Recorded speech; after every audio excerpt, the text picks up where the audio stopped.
¿Qué sucede cuando la sabiduría divina se ve obligada a vivir encadenada a la más absoluta y arrogante necedad? Esta no es una pregunta filosófica, sino la realidad cotidiana y asfixiante de Abigail. Era una mujer de aguda percepción espiritual, cuya sabiduría era tan profunda como evidente su belleza. Veía el mundo no solo como era, sino también como estaba en proceso de transformación. En su espíritu sentía el peso de los cambios en Israel, la unción que pasaba del rey Saúl al fugitivo en el desierto. Sin embargo, su destino estaba ligado a Nabal, un hombre cuyo nombre significaba necio y que hacía honor a él cada día. Administraba su inmensa fortuna, pero vivía en un exilio espiritual, sabiendo que la casa de su esposo estaba construida sobre arena. Abigail no era simplemente una esposa, era la administradora silenciosa de un imperio que su marido estaba empeñado en destruir con su arrogancia. Mientras Nabal contaba sus 3000 ovejas y 1000 cabras, Abigail contaba los días de Zintosi. Creciente tensión en el reino. Había oído hablar de David, el vencedor de gigantes, que ahora se escondía en las colinas desérticas de Maón, no lejos de sus tierras en el Carmelo. Los sirvientes hablaban de él con reverencia. En su corazón sabía que no era un simple proscrito, sino el futuro ungido de Dios. Esta certeza era su carga, pues no tenía con quién compartirla. Hablar de espiritualidad con Nabal era como intentar sembrar semillas en una piedra. Nabal, por su parte, era descendiente de Caleb, pero carecía de la fe y el valor de su antepasado. Su riqueza lo había vuelto sordo a cualquier voz que no fuera la suya. Era cruel y perverso en sus tratos. Sus propios siervos lo despreciaban y temían, sabiendo que su lealtad era comprada, no ganada. Veía el mundo a través del prisma de su propia avaricia. Para él, los hombres de David en el desierto no eran una señal de la providencia divina ni una fuerza política en ascenso. Eran simplemente alimañas, posiblemente una amenaza para su ganado, y ciertamente indignas de su atención o respeto. No reconocían ninguna autoridad superior a su propio apetito. En el desierto, David y sus 600 hombres se encontraban en una situación precaria. No eran bandidos, eran el ejército no oficial de Israel, protegiendo las fronteras del sur de los saqueadores. Durante meses, habían formado una especie de muralla protectora alrededor de los pastores y rebaños de Nabal. Ni un solo animal se había perdido, ni un solo sirviente había resultado herido. La presencia de David era una bendición inesperada, pero muy real para Nabal. Ahora, sin embargo, era tiempo de esquila, una época tradicional de abundante hospitalidad y generosidad en la que se compartía la riqueza de la cosecha de lana. Los hombres de David tenían hambre, estaban cansados y necesitaban provisiones. El honor exigía que Nabal reconociera el servicio prestado. David, actuando con protocolo y respeto, envió a 10 de sus jóvenes mensajeros. No exigió, sino que solicitó. El mensaje, cuidadosamente redactado para honrar a Nabal, se presentaba como tu hijo David y pedía lo que tus manos encontraran para sus siervos. Era una petición de un aliado, no una exigencia de un caudillo. Los jóvenes mensajeros se acercaron a Nabal en medio de su banquete de esquila, entregándole el saludo de paz de David. Esperaban la hospitalidad que la ley y la costumbre dictaban: pan, agua y quizá algo de carne. Un justo reconocimiento por el servicio de protección prestado durante meses en el árido desierto. La respuesta de Nabal no fue una simple negativa. Fue un acto de calculado desprecio, un insulto directo al futuro rey de Israel. ¿Quién es David?, se burló ante sus siervos y mensajeros. ¿Y quién es el hijo de Jesé? Lo presentó como un simple siervo fugitivo, un esclavo rebelde que había roto con su amo, Saúl. Se jactó de su comida y bebida, preguntando retóricamente por qué entregaría sus bienes, preparados para sus propios esquiladores, a 100 hombres de los que ni siquiera sabía de dónde venían. Aquel insulto no fue solo una necedad de Nabal, fue Nabal sellando su propio destino, desafiando al hombre que portaba la unción y la espada de Dios. La noticia de la negativa de Nabal impactó a David como un golpe físico. Los mensajeros regresaron, no con pan, sino con el eco de las palabras de Nabal: siervo fugitivo, ¿de dónde vienes? Cada sílaba avivó la justa furia que David había contenido durante tanto tiempo. No era simplemente un hombre hambriento, era el ungido de Dios, tratado como basura por un hombre cuyo único logro era una riqueza inmerecida. El insulto no era solo para David, sino para el Dios que lo había ungido. En ese momento, en el corazón de David, la paciencia del fugitivo dio paso a la ira del juez. Vio la ingratitud de Nabal como una traición, un acto de guerra contra el Señor mismo. La orden fue inmediata, cortante como el acero de su espada. «¡Cíñanse la espada!», gritó David a sus hombres, con la voz ya no de un pastor, sino de un comandante militar. 400 hombres, veteranos curtidos por meses de huida y combate, prepararon sus armas. El propio David se ciñó la suya. Hizo un juramento terrible, sellado con santa furia: «Que Dios me castigue severamente si dejo con vida hasta el amanecer a un solo varón de todo lo que pertenece a Nabal».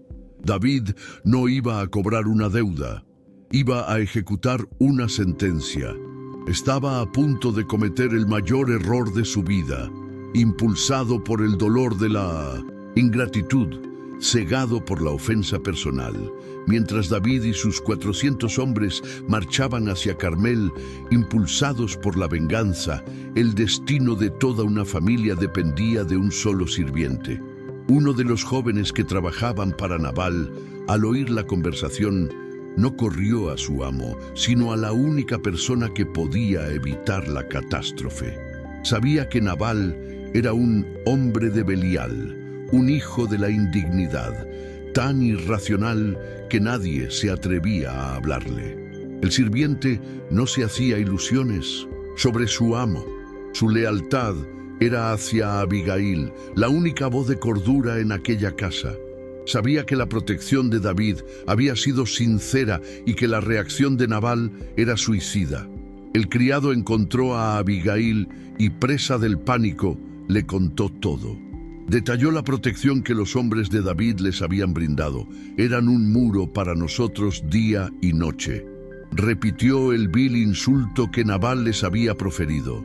Luego les dio la advertencia final: «Ahora bien, consideren lo que deben hacer, pues el mal se ha decretado contra nuestro amo y toda su familia».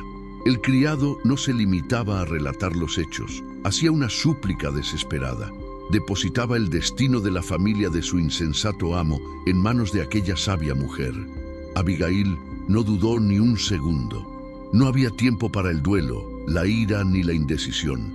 En cuanto oyó las palabras del sirviente, comprendió la magnitud de la catástrofe que se avecinaba. Visualizó a los 400 hombres armados marchando. Vio la sangre. Comprendió que su esposo no solo había rechazado la comida, le había declarado la guerra al futuro rey. Inmediatamente, sin dirigirle la palabra a Nabal, quien sin duda ya estaba ebrio en su banquete de esquila, tomó el mando. Actuó no como una esposa desobediente, sino como la verdadera protectora de su hogar, moviéndose con una autoridad que emanaba de una profunda comprensión espiritual. La logística de la salvación se puso en marcha de inmediato. La generosidad que Abigail preparó fue una clara reprimenda a la tacañería de su marido. No se trataba de un simple refrigerio. Preparaba una ofrenda de paz de proporciones regias. 200 panes, 2 odres de vino, 5 corderos asados, 5 medidas de grano tostado, 100 racimos de pasas y 200 pasteles de higos. Cada elemento fue preparado con premura, pero con un propósito. Era una demostración de honor destinada a borrar la afrenta. Cargó todo en burros y envió a sus sirvientes por delante, formando una procesión de paz para interceptar a un ejército en guerra. Ella misma montó en su burro, cabalgando no como una dama adinerada, sino como una mujer en una misión de vida o muerte. Cada paso del animal la acercaba al sonido del acero. En su corazón no solo temía por su vida y la de su familia, sentía una reverencia aterrada por lo que estaba a punto de hacer. Ella, una mujer, se dirigía a interponerse entre la furia de su insensato esposo y la ira del ungido de Dios. No solo llevaba pan, llevaba una palabra profética, una súplica, para que David no se convirtiera en lo que Nabal lo había acusado de ser, un hombre de violencia arbitraria. Iba a salvar a su familia, pero, más profundamente, iba a salvar a David de sí mismo. Mientras descendía por un barranco oculto, con el estrecho sendero que la disimulaba, sintió que el aire cambiaba. La tensión era palpable. Sus sirvientes con los regalos se adelantaron, pero ella se había apresurado a estar al frente del encuentro. Sabía que los regalos por sí solos no aplacarían a un hombre que había jurado exterminar a todo un linaje. Solo una intervención personal, una súplica directa al espíritu de David, tendría alguna posibilidad. No tenía un plan B. Su única estrategia era la verdad, la humildad y la fe en que el Dios que ungió a David aún le hablaba. Y entonces los vio. Bajando de la colina opuesta hacia ella, venían David y sus hombres. No eran los pastores hambrientos que habían mendigado comida, eran 400 soldados con el sol brillando sobre sus espadas, desenvainadas. La furia en el rostro de David era visible incluso desde lejos. No marchaba, cazaba. El corazón de Abigail se heló, pero su resolución se reafirmó. Era tal como el criado había dicho. El mal estaba decidido. Había llegado el momento. La historia de Israel estaba a punto de tomar un giro sangriento a menos que ella pudiera detenerla en aquel barranco. Momentos antes, David se había dejado llevar por su propia justicia. Repasaba mentalmente el insulto de Nabal y cada repetición alimentaba su voto. «En vano he guardado todo lo que este hombre tiene en el desierto», murmuró a sus hombres y para sí mismo. «Me ha pagado mal por bien». David se encontraba en una situación peligrosa. El hombre que se había negado a tocar al rey Saúl, el ungido del Señor, estaba ahora a punto de masacrar a decenas de inocentes por un insulto personal. La amargura de su vida como fugitivo, la constante presión de Saúl, la ingratitud de Nabal, todo convergía en un punto crítico. Actuaba según la carne, no según el espíritu. En cuanto vio a Abigail, no lo entendió. Primero vio a los sirvientes y los burros cargados, una escena que podría haber interpretado como otro insulto de no ser por lo que sucedió después. Abigail no esperó. En cuanto sus ojos se encontraron con los de David, desmontó apresuradamente de su burro. No caminó, corrió los últimos pasos y se arrojó al suelo ante él. Se postró rostro en tierra, un acto de sumisión total que resultaba chocante viniendo de la esposa de Mindosintus, un hombre tan rico. Se colocó por debajo del polvo, justo en el camino de la ira del guerrero. Aquel acto de extrema humildad fue lo primero que quebró el ritmo de la marcha de David. Los 400 hombres se detuvieron. El silencio se apoderó del barranco, interrumpido solo por la respiración agitada de los soldados y las palabras de Abigail, con el rostro aún fijo en el suelo. «Sobre mí, mi señor, sobre mí sea la culpa», exclamó. Sus primeras palabras no fueron una disculpa por su esposo, sino una completa asunción de la transgresión. Se interponía como escudo humano, atrayendo la espada de David hacia sí misma en lugar de hacia su casa. Fue una brillante jugada estratégica, fruto de una sabiduría desesperada. «Te lo ruego», continuó con voz firme, a pesar de la humillación que la embargaba, «no tomes en cuenta a este malvado Nabal, porque es tal como su nombre lo indica. Necio es su nombre y la necedad lo acompaña». Se desvinculó de la culpa de su esposo, no por orgullo, sino por convicción espiritual. Trazaba una clara distinción entre la necedad que David había venido a castigar y la sabiduría que ahora se postraba ante él. «Pero yo, tu sierva, no vi a los jóvenes que mi Señor envió». Esta era su defensa: desconocimiento de los hechos, no complicidad en el insulto. Le pedía a David que la juzgara aparte. Entonces el tono de Abigail cambió. De una súplica pasó a una proclamación profética. «Ahora pues, mi Señor, tan cierto como que el Señor vive y tan cierto como que tú vives, el Señor te ha librado del derramamiento de sangre y de vengarte con tu propia mano». Fue una declaración audaz. No solo pedía misericordia, le revelaba a David la mano oculta de Dios en aquel encuentro. Le decía que aquel barranco no era un campo de batalla, sino un punto de intervención divina. Afirmaba que Dios estaba más interesado en proteger a David de su propio pecado que David en castigar el pecado de Nabal. Este fue el verdadero punto de inflexión.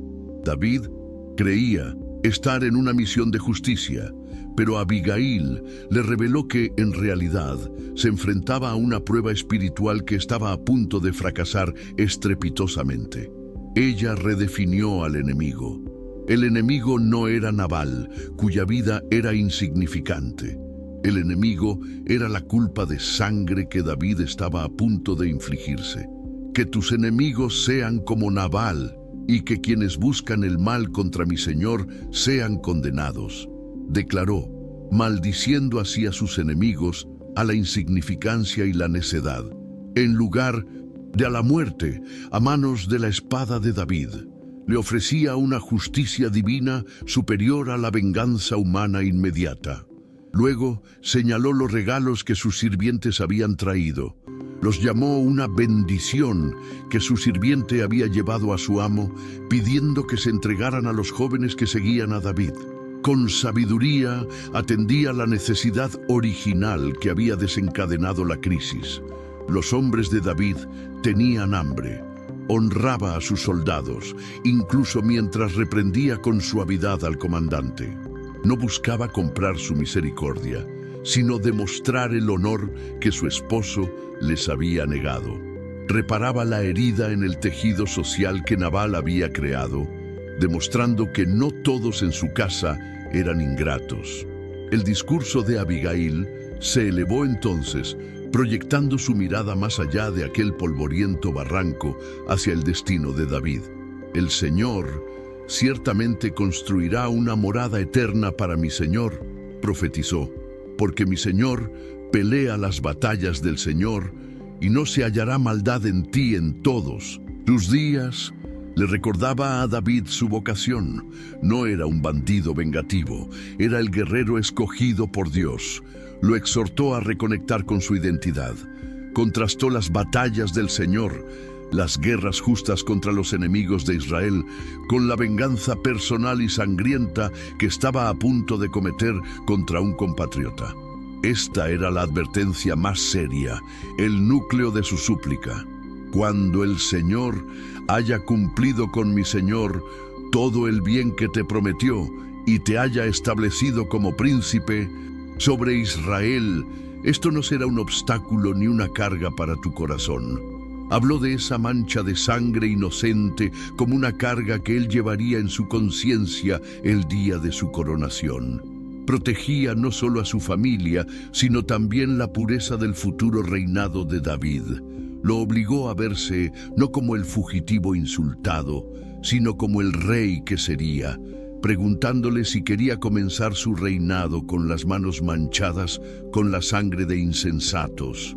Las palabras de Abigail impactaron a David como agua fría sobre metal al rojo vivo. La furia que lo consumía, que lo había cegado a todo excepto al insulto, comenzó a disiparse. Miró a la mujer postrada ante él y por primera vez en horas la vio no como parte de la casa de Nabal, sino como una mensajera. Comprendió la verdad en sus palabras. La culpa de sangre a la que se refería lo golpeó con fuerza. Él, que había sido tan meticuloso al perdonar a Saúl, estaba a punto de aniquilar a toda una familia por orgullo herido. En un instante de terrible lucidez, David vio el abismo espiritual en el que estaba a punto de caer. Abigail no solo salvaba su propia vida, salvaba su alma.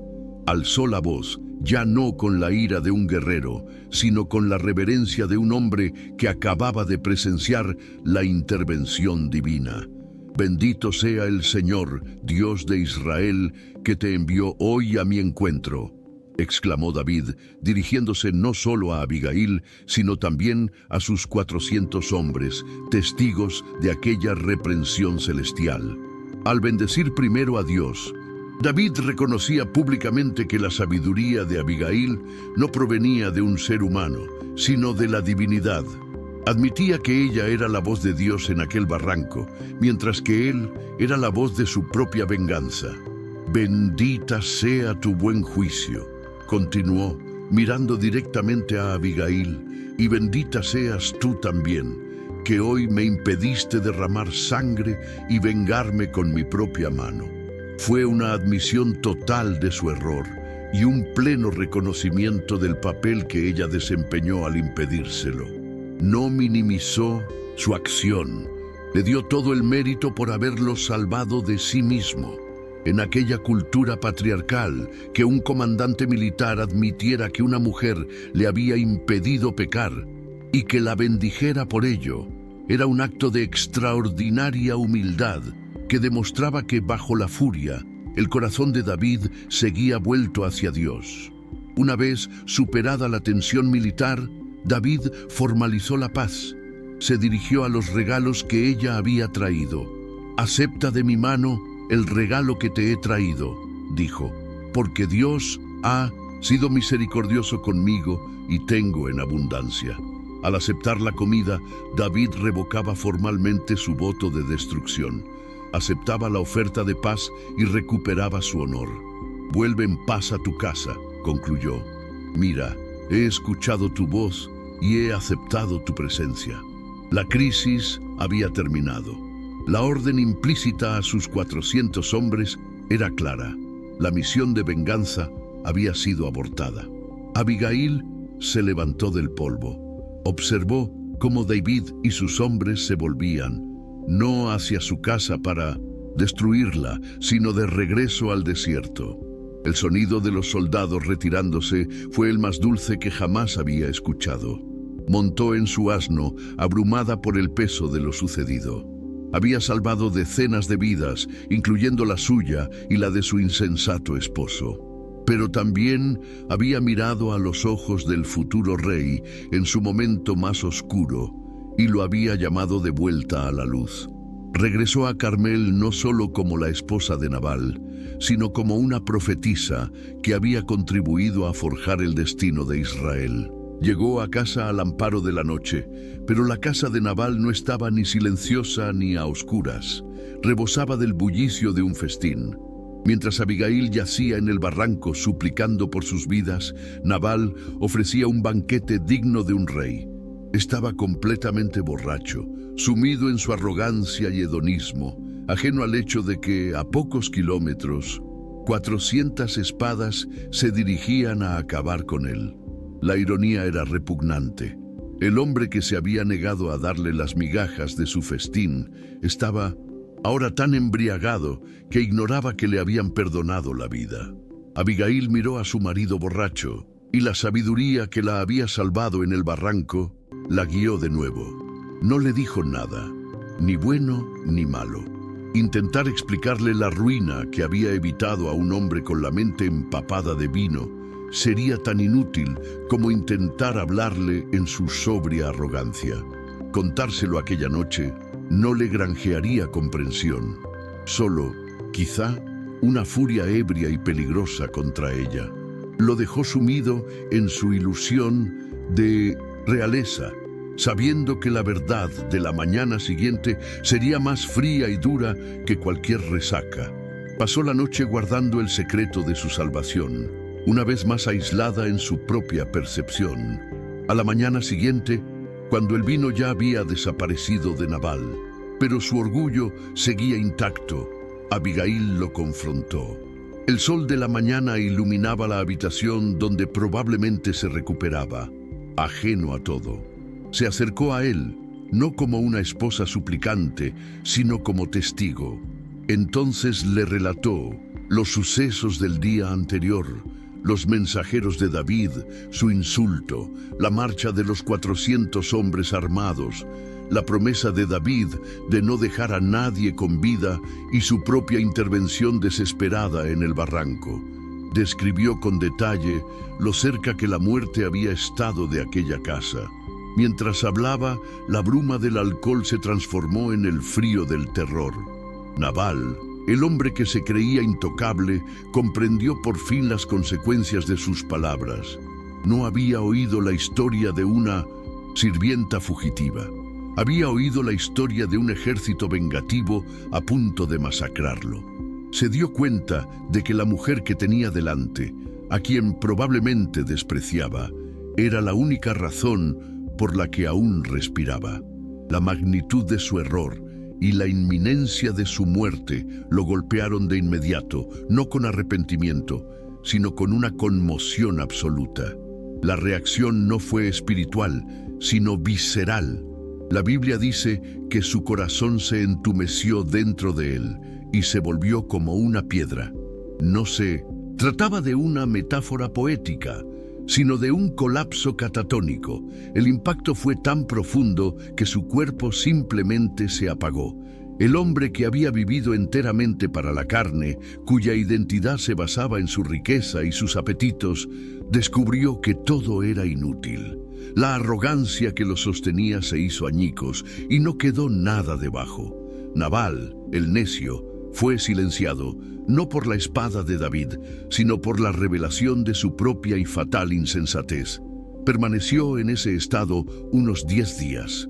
No estaba ni vivo ni muerto, un cascarón petrificado, un monumento viviente a su propia estupidez. Abigail debió de observar su decadencia, no con triunfo, sino con solemne reverencia. Era la justicia que le había mencionado a David, pero no la justicia humana. Al 10º día, el Señor mismo hirió a Nabal y murió. Dios reivindicó la venganza que David no había podido tomar. La muerte de Nabal no fue un accidente. Fue una sentencia ejecutada en el tiempo divino. La prueba definitiva de que Abigail tenía razón. La batalla pertenecía al Señor.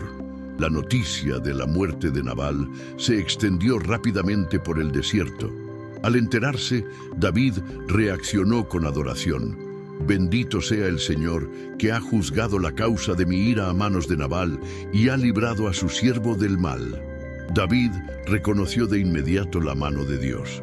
No se alegró por la muerte de un hombre, sino por la vindicación de la justicia divina. Comprendió que Dios había hecho tal como Abigail había previsto. Había castigado a su enemigo. Y lo que es más importante, David alabó a Dios por haberlo librado del pecado, reconociendo que la muerte de Nabal a manos de Dios era una misericordia para él. La muerte de Nabal marcó un punto de inflexión para David. Comprendió que la intervención de Abigail no había sido un hecho aislado, sino la primera parte de un juicio divino completo. Dios la envió para impedir que cometiera el asesinato, para que él mismo pudiera impartir justicia perfecta.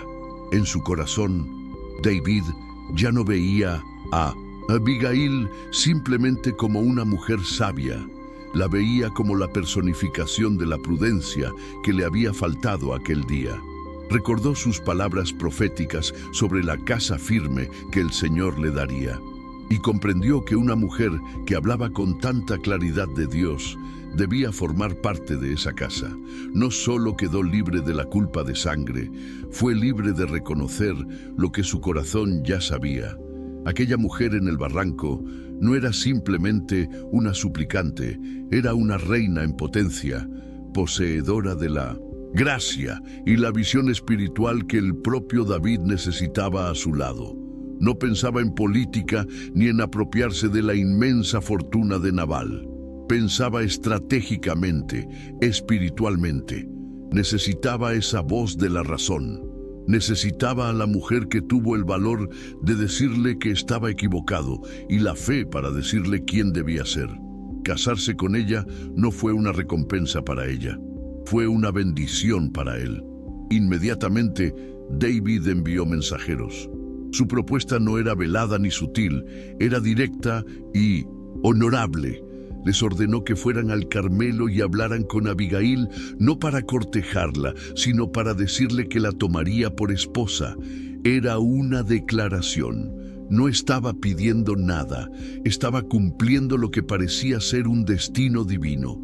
Le extendía la mano a la mujer a quien Dios había usado para salvar su honor, invitándola a unirse definitivamente a su causa y a su futuro.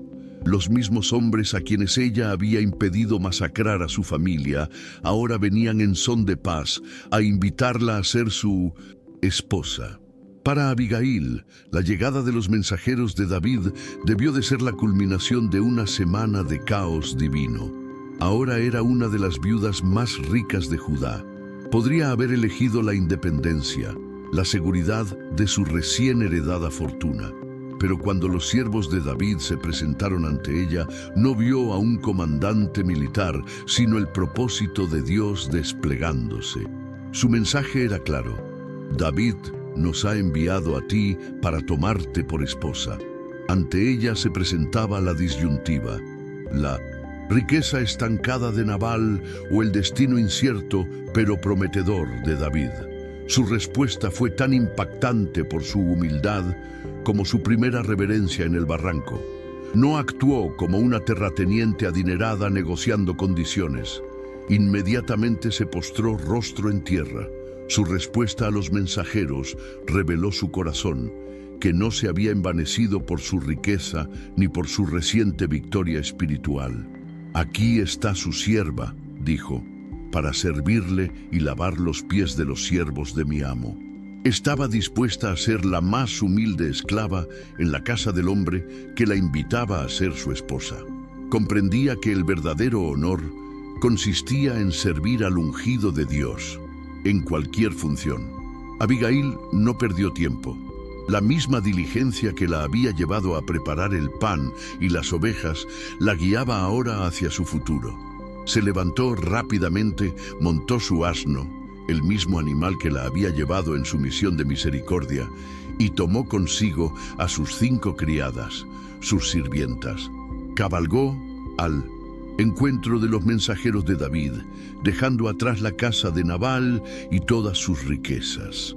Cambiaba la comodidad material por la incertidumbre de una vida en el desierto con un hombre perseguido, sabiendo que seguía no solo a un hombre, sino al mismo Dios. Así pues, Abigail siguió a los mensajeros y se convirtió en la esposa de David. Cambió los salones de mármol de un rico insensato por la tienda de un rey fugitivo. Esta unión no fue un romance, sino una alianza de destinos. Abigail, la mujer, que presenció la obra de Dios, se unió a David, el hombre ungido. Se convirtió en su consejera, su compañera, la voz de la razón que tanto necesitaba. No era simplemente una esposa, era un regalo de Dios para protegerlo, prueba viviente de que el Señor lo protegería no solo de sus enemigos, sino, sobre todo, de sí mismo. La historia de Abigail no solo se recuerda por cómo salvó a su familia de la ruina. Su intervención tuvo un alcance mucho mayor, un eco que resonaría durante generaciones. Si David hubiera masacrado a Nabal y a sus siervos, habría ascendido al trono no solo como un héroe, sino como un hombre manchado por la venganza personal. La culpa por la sangre que Abigail le evitó incurrir habría sido una mancha en su conciencia y un obstáculo para su reinado. Ella no solo salvó vidas, protegió la integridad moral de los cimientos de la dinastía de David, la casa real de la que dependía la promesa mesiánica. La sabiduría de Abigail fue, por lo tanto, un instrumento de la soberanía divina, un escudo que Dios usó para proteger su propio plan. Ella es prueba de que el valor de una sola persona, actuando con discernimiento espiritual y dispuesta a humillarse por el bien de la justicia, puede alterar el curso de la historia. Al impedir que el futuro rey de Israel cometiera un pecado irrevocable, Abigail no solo salvó a su familia, sino que también ayudó a preservar la pureza del linaje a través del cual, siglos después, nacería el Hijo de Dios. El destino de Israel estuvo custodiado aquel día por la voz de una mujer sabia en un barranco solitario.